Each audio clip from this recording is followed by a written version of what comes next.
Good Wednesday afternoon, everybody, and thanks so much for joining us here on KXAN Live. I'm Will Dupree coming to you from the KXAN Live studio on this gorgeous Wednesday afternoon. Look at that view from downtown Austin from our Austonian camera. Gorgeous blue skies out there. And I know a few people here in our city are waking up a little bit happier and brighter after those results from last night's runoff elections here in Austin. One of those candidates who is walking away victorious from the runoff is Ryan Alter.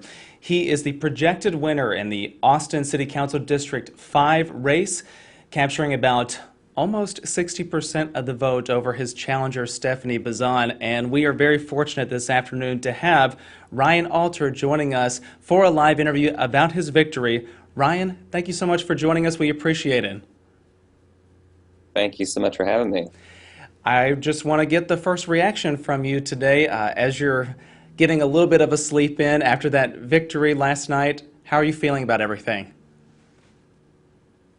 Yeah, it's a whole jumble of emotion when throughout this process, and really the biggest feeling is just honor and gratitude that South Austin would put their faith and trust in me to let me represent them and try to finally tackle some of these really pressing challenges that, I talked with thousands and thousands of voters about for many months, and I'm just deeply honored that they have put their faith and their trust in me to be their voice at City Hall.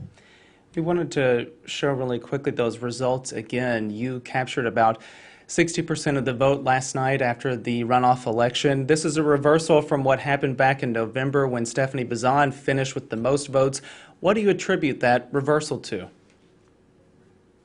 It was a lot of hard work, a lot of on the ground talking to people.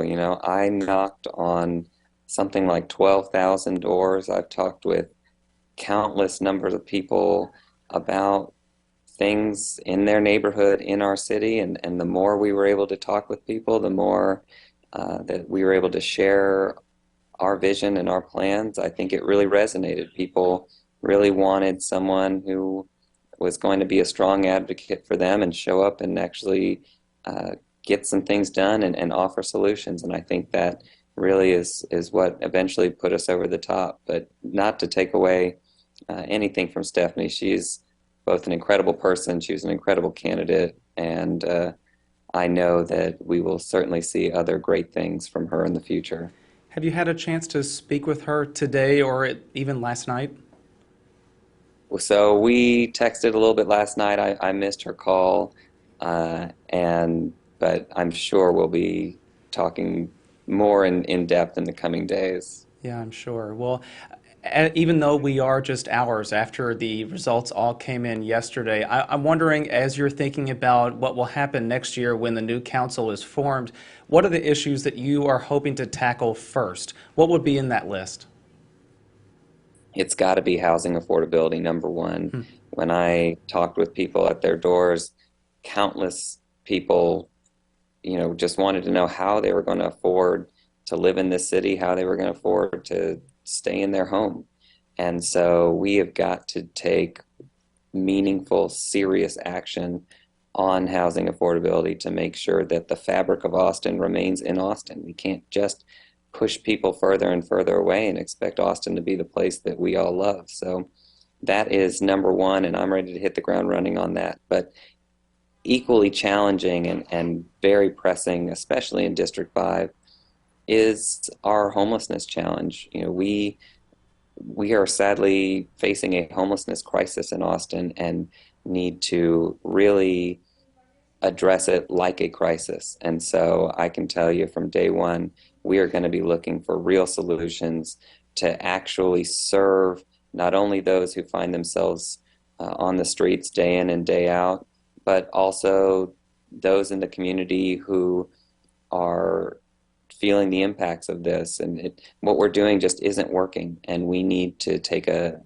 new approach to really wrapping our arms around this challenge. As you've looked at the makeup of the council, and we had four different really, runoffs decided last night with mayor and these three city council seats. What do you think your working relationship will be like with the other council members? Because as a body of 11, you have some decision making, some relationship building to do. So, how do you think that relationship will go?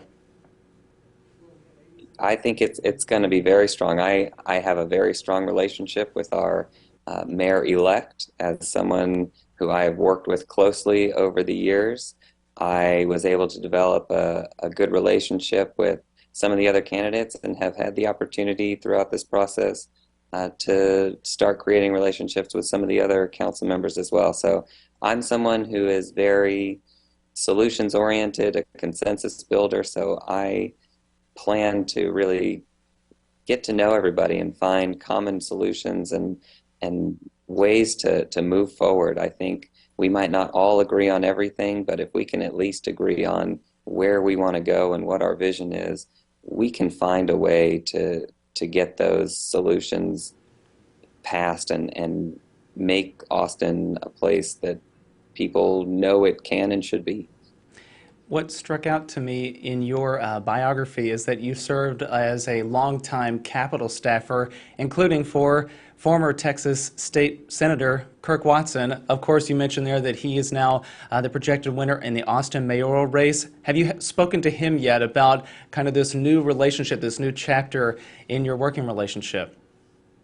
I have. I actually got the opportunity to go by his party last night, and I told him congratulations and got to have a very brief chat with him, and I'm very excited for him, and I know he for me, and excited to be able to work together again. I know that he is someone who wants to bring everybody to the table to get things done, and I see myself in the same vein. So I'm excited for what the future holds for Austin. Ryan, before we let you go, and again, thank you for making time for us today. What I'm sure is a very busy schedule. Is there anything that you would want to address that we didn't talk about already? No, I think it's time to really show up and get to work. You know, the thing that people on whatever issue it was, what a common refrain when I spoke with South Austinites was that they were just frustrated that they feel like not enough is being done. We're not moving quick enough on a lot of our challenges. And I understand that some things take time and we need to be thoughtful about how we do things. But we also have to recognize that people elect us to create change and to deliver on what they want and what they need, whether it's for their neighborhood or for the city. And we need to be act with a little more urgency when it comes to some of these challenges. And that's what I plan to do. Ryan Alter is the projected winner of the Austin City Council District 5 runoff and has taken time today to talk about his win. Ryan, thank you again so much, and we hope and wish you the best in this new job. Thank you so much. I really appreciate it. All right, everybody, we're going to send Ryan on his way. And if you'd like to read more about last night's election results, they are available at KXAN.com and on the KXAN News mobile app that you can download onto your smartphone if you haven't already done so already. Thank you all again for watching. I'm Will Dupree in the KXAN Live studio. We'll see you back here a little later this afternoon with a live interview with Zohaib Qadri, the winner of the District 9 runoff. So stay tuned for that at about 4:20 this afternoon. We'll see you then. Take care.